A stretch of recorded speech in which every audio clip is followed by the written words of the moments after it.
स्वर्ग में उर्वशी नामक अप्सरा थी, जो अपनी अनुपम सुंदरता और नृत्य कला के लिए प्रसिद्ध थी।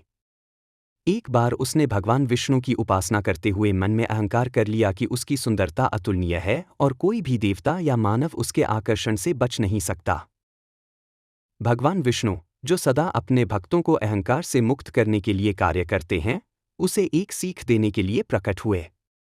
उन्होंने उर्वशी को श्राप दिया कि वह धरती पर जन्म लेगी और वहां उसे सच्चे प्रेम और भक्ति का अनुभव होगा।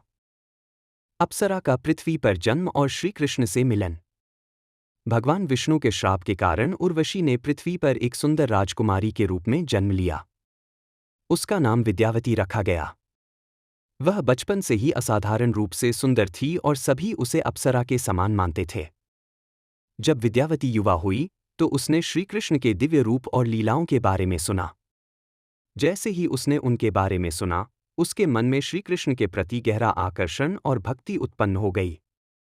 वह वृंदावन की ओर चल पड़ी, जहां श्रीकृष्ण उस समय गोपियों के साथ रासलीला कर रहे थे। जब विद्यावती वृंदावन पहुंची तो उसने देखा कि श्रीकृष्ण अपनी बांसुरी की मधुर धुन से समस्त ब्रह्मांड को मोहित कर रहे थे। उनके दिव्य स्वरूप को देखकर विद्यावती को अपने पिछले जन्म का ज्ञान हुआ और उसे याद आया कि वह स्वर्ग की अप्सरा उर्वशी थी, जिसे भगवान विष्णु ने श्राप दिया था।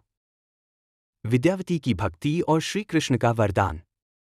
विद्यावती ने श्रीकृष्ण के चरणों में गिरकर प्रार्थना की, प्रभु, मैंने स्वर्ग में अहंकार किया था, लेकिन अब मैं आपकी भक्ति में समर्पित हूँ। कृपया मुझे अपने प्रेम और भक्ति का आशीर्वाद दें।